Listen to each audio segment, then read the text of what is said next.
Hello, my name is Richard and welcome to this demo of Opsian, which is a low overhead production profiler that you can leave always switched on your production system. In this video, we're going to demonstrate how you can find and solve performance problems using the Opsian profiler. So the first thing I'm going to do is I'm going to take a demo application that I've made based on the Drop Wizard framework, and I'm just going to start it up, and I've configured this demo application to have the Opsian profiler attached as a command line argument in the script. And we can see that once we've done that, it appears in our UI, web-based UI, as a given agent.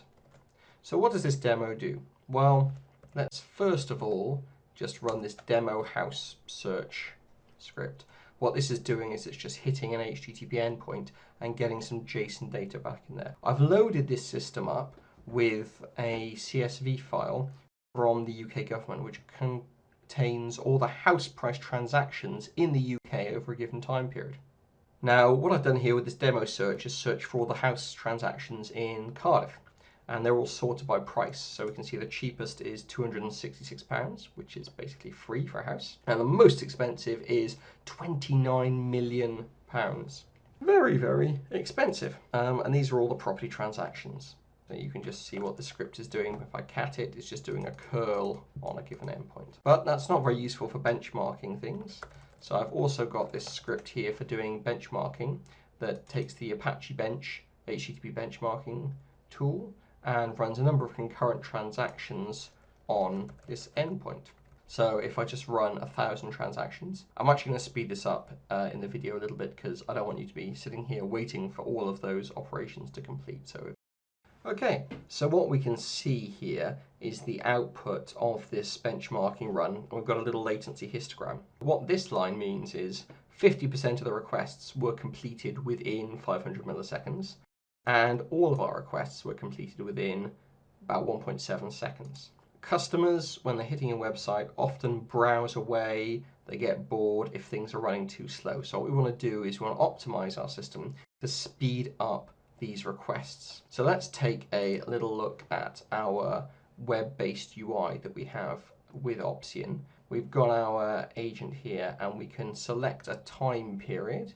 So for example, it's currently about 11:30 and the agent ID I used there was demo A1. So this visualization that you can see on screen is a flame graph. Now flame graphs have a bunch of boxes in them, and each box in the flame graph corresponds to one method inside your application. So javalang thread.run, for example, calls Jetty's queuedThreadPool.run method as well. So the methods are arranged hierarchically within the flame graph, so the methods that are above lower methods invoke them or call those methods. Now the width of the boxes within the methods indicate how much time they're taking up, and you can see here a little percentage as well to show you how much time is being taken up. So if we scroll down the flame graph right to the bottom, you can see we've got our salesQuery.search method where we actually do our search over the house price information. And we can say that nearly all of the time spent in that method, 85% of its 95%, is in this get sales data method. Well, what's that doing? Well, it's spending all its time in the read sales data method, and that's where our flame graph starts to narrow down and flip into other little boxes. Within read sales, we're spending a lot of our time doing CSV file reading, and we're spending a lot of time parsing local dates. So instead of just finding data and querying data for our house price search, we actually spend a lot of time parsing CSV files. That's a bit weird. Let's go and have a look at the code where that salesData.readSales method exists. If I take the sales data class, we can see what's going on here. We've got sales data field where the sales data should be stashed. We've got a read sales data method. Now read sales data, get sales data doesn't just return the sales data field, it lazily initializes it. But if we see what's happened here, we check first of all if it's null, i.e. if it's not initialized, and then we try and read the sales data. But that read sales method never actually initializes the field sales data. Okay, let's take that sales data field, initialize it this time around, and return the sales data field. Now it's worth noting that we also need to have a way, if we're initializing that sales data, of ensuring that we don't have racy updates to that sales data field, because this could be called from multiple threads. So that's why I'm adding the synchronized keyword to that get sales data method. Let's rerun this benchmark, demo A2. And we're going to rerun this house search benchmark as well. And again, I'll speed it up a little bit for the demo video. So we've basically got a 10x speed improvement from 500 milliseconds down to about 50. We still have a one-off worst case scenario that's quite bad, but that's a big improvement for most users. In a real production environment, this kind of improvement has real business benefits. It can reduce operational costs, make an application more responsive, and help you scale. Let's go back into our profiling data and see what the biggest bottleneck now is by looking at demo A2. Well, again, it's still mostly within that sales query method. We can see that the get sales data method has entirely disappeared as a CPU bottleneck, and now we're using the Java Streams pipeline. The collect operation here takes up most of the time because the way Java 8 Streams API works is that the intermediate operations are lazy, so it's only when you do your final operation in the stream pipeline, like collect, that actually gets that TPU operation kicked off and executing. If we look at what's spending most of our time here, we're spending most of our time here inside a Lambda expression within the sales query class and within its search method. And that is spending most of its time calling contains ignore case. Let's go and take a look at those methods in our IDE. Here is the Lambda expression within our search method. It is doing an ignore case comparison between the county in our query string, the district in the query string, a bunch of different fields within each sale object. Then we also sort them by price and collect them to a list at the end.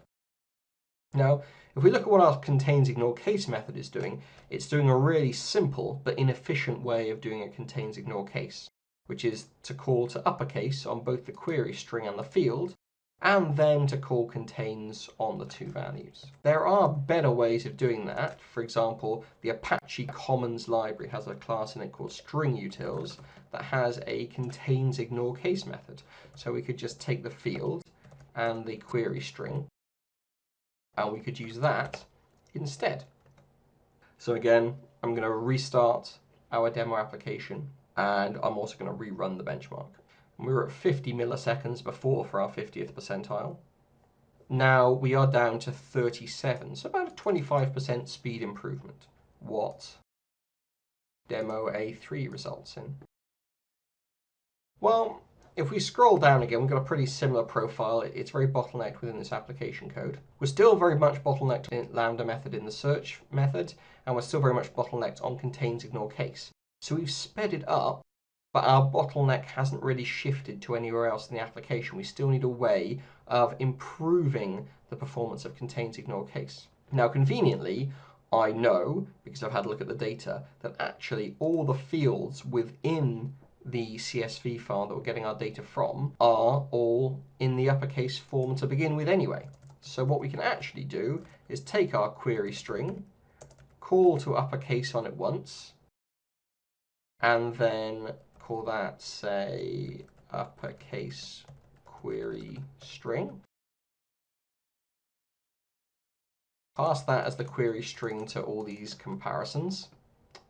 And then we can literally just do a contains here.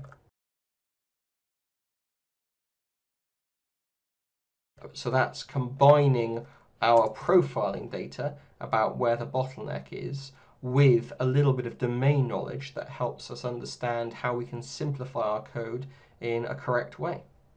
If we didn't have the CSV file all in an uppercase form to begin with, we could do something like pre-process it before loading it into our system, or when we load it up once, that would enable us to apply that same kind of optimization approach. And we can see now, when we rerun our benchmark, that we're down to 15 milliseconds in the 50th percentile. So way, way faster than we were to begin with. 25 times faster than we were to begin with.